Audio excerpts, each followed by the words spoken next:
Assalamualaikum warahmatullahi wabarakatuh.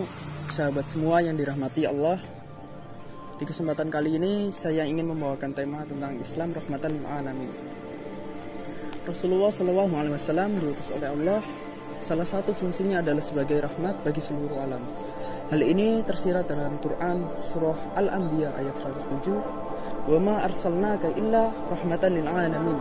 Dan kami tidak mengutus engkau wahai Muhammad melainkan sebagai rahmat seluruh alam. Makna alam dalam ayat ini berarti luas, mencakup segala hal selain Allah SWT, sehingga mencakup manusia, hewan, tumbuhan, bahkan jin dan malaikat. Menebarkan rahmat bagi seluruh manusia dalam konteks ini bukan hanya kepada umat muslim saja, tetapi juga pada umat non-muslim. Hal ini seperti yang ditegaskan oleh salah satu ulama terkemuka di Mesir, Syekh Mutawalli Asy-Sya'rawi dalam kitab tafsir Sya'rawi. Famir rahmatir rasuli bi ghairi muslimin ayun syifal madlum minhum wa ayarda alaihi haqqahum. Salah satu bentuk kasih sayang Rasul terhadap umat non-muslim adalah dengan bersikap adil terhadap orang yang terzolimi di antara mereka dan mengembalikan hak yang mestinya mereka dapatkan. Dari sini jelas bahwa rahmat yang ditetapkan oleh Rasulullah tidak terbatas pada umat muslim saja. Selain itu, pondasi rahmat dalam Islam bukan hanya terfokus pada kalangan manusia, tetapi juga mencakup terhadap kalangan selain manusia seperti hewan, tumbuhan, dan lain sebagainya.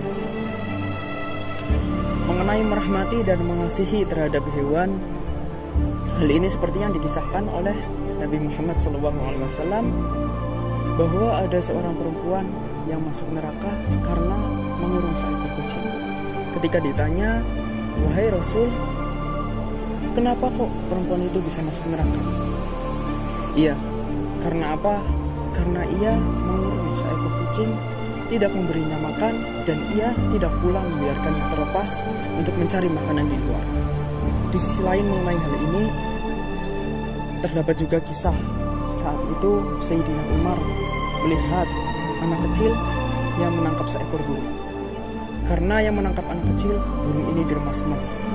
Melihat hal itu, Sayyidina Umar merasa iba, merasa kasihan. Lalu ia menghampiri anak itu dan mengajaknya bicara. "Wahai anak kecil, misalkan burung ini aku beli, apakah kau setuju dengan pembelian ini?" Lalu anak kecil itu menjawab, "Oh iya, silakan wahai Umar, silakan kau beri burung ini." Lalu saat itu juga burung itu dibeli, dan setelah dibeli burung itu Sayyidina Umar lepaskan agar bisa terbang bebas di cakrawala. Lalu tatkala Sayyidina Umar wafat, salah satu orang yang akrab dengan beliau bermimpi, "Wahai Umar, bagaimana keadaanmu di alam kubur?" Lalu Sayyidina Umar menjawab, "Aku di sini dimuliakan dan dirahmati oleh Allah Subhanahu wa taala." "Dengan apa engkau dimuliakan wahai Umar? Apakah dengan sifat zuhudmu? Apakah dengan kejujuranmu? Atau dengan keadilan atau keberanian?" Lalu jawaban Umar sangat mengejutkan. "Ketika aku dimasukkan ke alam kubur, ada dua orang yang mendatangiku. Mereka berkata kasar kepadaku dan mendatangiku dengan gagah, sehingga pada saat itu aku tidak bisa berkata apa. Lalu ada sosok yang berkata, 'Wahai kalian berdua, jangan engkau takut-takuti orang ini, karena sesungguhnya dulu ia pernah menolong seekor burung yang hampir saja disiksa oleh anak kecil.'"